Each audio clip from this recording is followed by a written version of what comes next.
Bismillahirrahmanirrahim. Assalamualaikum warahmatullahi wabarakatuh. Dan salam sejahtera kepada tuan-tuan dan puan-puan sekalian yang sedang bersiaran di laman Sumber Inspirasi. Jadi tuan-tuan dan puan-puan sekalian, pada petang yang mulia ini, di bulan Ramadan yang mulia ini, insya-Allah kami ingin berkongsi kepada anda semua, iaitu berkenaan tentang tajuk yang berkenaan tentang zikrullah, yang mana insyaAllah pada video kali ini saya yang akan bantu tim untuk menerangkan berkenaan tentang zikrullah merupakan rohnya seluruh peribadatan.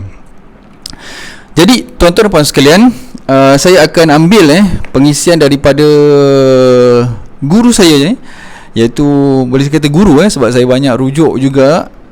Beliau iaitu Abu Sangkan, berguru kepada Allah, buku berguru kepada Allah. Jadi tuan-tuan dan puan sekalian, mari kita ambil sedikit apa yang beliau kongsikan dalam buku beliau, iaitu dalam satu topik, zikrullah merupakan rohnya seluruh peribadatan. Jadi tuan-tuan dan puan sekalian, beliau maklumkan bahawa pada tatanan spiritualitas Islam, zikrullah merupakan kunci membuka hijab dari kegelapan menuju kepada cahaya ilahi. Al-Quran menempatkan zikrullah sebagai pintu pengetahuan makrifatullah, sebagaimana tercantum dalam surah Al-Imran, surah yang ketiga, ayat 190 hingga 191, yang mungkin anda boleh semak.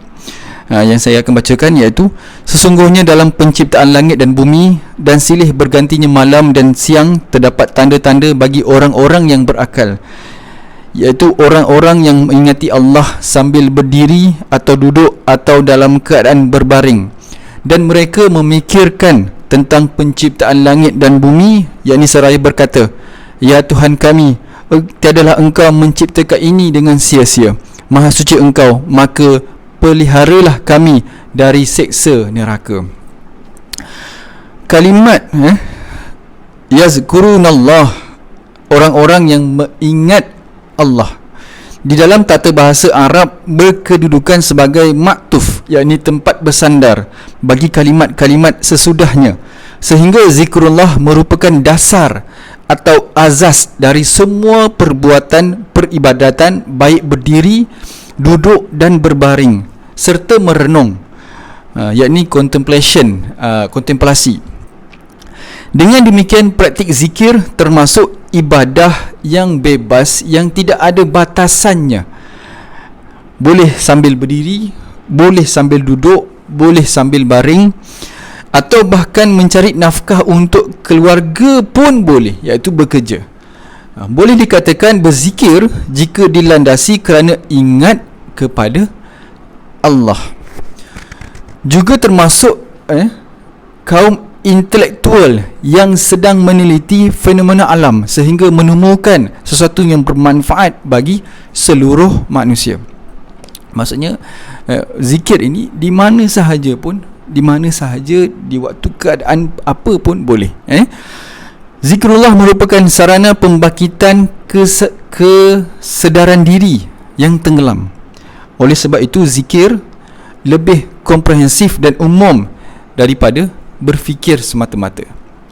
Kerana zikir melahirkan fikir serta kecerdasan jiwa yang luas, maka zikrullah tidak boleh hanya diertikan hanya dengan menyebut nama Allah, tetapi zikrullah merupakan sikap mental spiritual mematuhkan dan memasrahkan diri kepada Allah subhanahu wa ta'ala. Jadi beliau petik hadis yang dikeluarkan oleh Al-Tirmizi, Ibnu Majah, Ahmad dan Malik, dari Darda radhiyallahu an, bersabda Rasulullah sallallahu alaihi wasallam, maukah kalian saya beritakan sesuatu yang lebih baik dari amal-amal kalian, lebih suci di hadapan penguasa kalian, lebih luhur di dalam derajat kalian, lebih bagus bagi kalian daripada menafkah emas dan perak, dan lebih bagus daripada bertemu musuh kalian berperang, kemudian kalian menebas leher-leher mereka, ataupun mereka pun menebas leher-leher kalian. Mereka berkata, baik ya Rasulullah. Beliau bersabda, zikrullah, atau ingat kepada Allah. Ini hadis yang beliau petik. Di sini kita nampak bahawa betapa zikrullah itu ditempatkan pada posisi yang sangat tinggi, kerana merupakan jiwa atau rohnya seluruh peribadatan, baik solat, baik haji, baik zakat, baik jihad dan amalan-amalan lain. Di sisi lain, Allah sangat keras mengancam orang yang tidak ingat kepada Allah di dalam ibadah, seperti dalam surah Al-Ma'un, surah ke-107 ayat 4 hingga 6. Saya akan bacakan terjemahannya. Maka kecelakaanlah bagi orang-orang yang solat, iaitu orang yang lalai dari solatnya, orang-orang yang berbuat riak.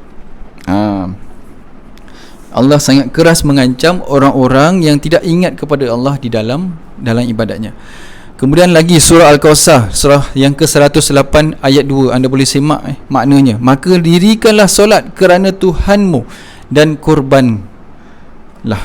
berkorbanlah.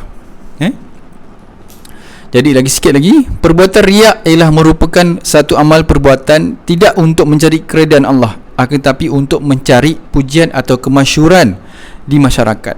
Amal perbuatan itu yang akan ditolak oleh Allah dan dikategorikan bukan sebagai perbuatan agama, iaitu ad-din. Dalam hadis riwayat Abu Daud yang dipetik ni, beliau maklumkan, banyak orang yang mendirikan solat sementara ia hanya mendapatkan rasa lelah dan payah. Jadi sebelum saya akhiri video ini, saya sudahi dengan satu lagi hadis. Sabda Nabi SAW, hadis riwayat Ahmad yang beliau petik, akan datang pada satu masa orang yang mengerjakan solat tetapi mereka belum lagi merasakan solat. Jadi jelaslah maksud hadis di atas, bahawa seluruh peribadatan bertujuan untuk memasrahkan diri kita, merelakan diri kita kepada Allah sebagaimana pasrahnya alam semesta ini. Jadi sekian saja daripada saya. InsyaAllah kita jumpa lagi video akan datang. Sekadar itu saja perkongsian berkenaan tentang salah satu subtopik, iaitu zikrullah merupakan rohnya seluruh peribadatan. Semoga dengan ini insyaAllah sama-sama kita dapat sentiasa dapat ingat pada Allah. Saya ingatkan diri saya sendiri, saya tak ingatkan tuan-tuan dan puan sekalian, saya ingatkan diri saya terlebih dahulu untuk kita ingat pada Allah, insya-Allah. Saya ingatkan diri saya. Jadi sekian saja daripada saya dan juga seluruh tim Sumber Inspirasi YouTube channel. Jika anda belum subscribe, sila subscribe untuk sentiasa update video-video yang bagus, yang menarik, yang inspirasi, insya-Allah. Kita jumpa lagi. Assalamualaikum warahmatullahi wabarakatuh.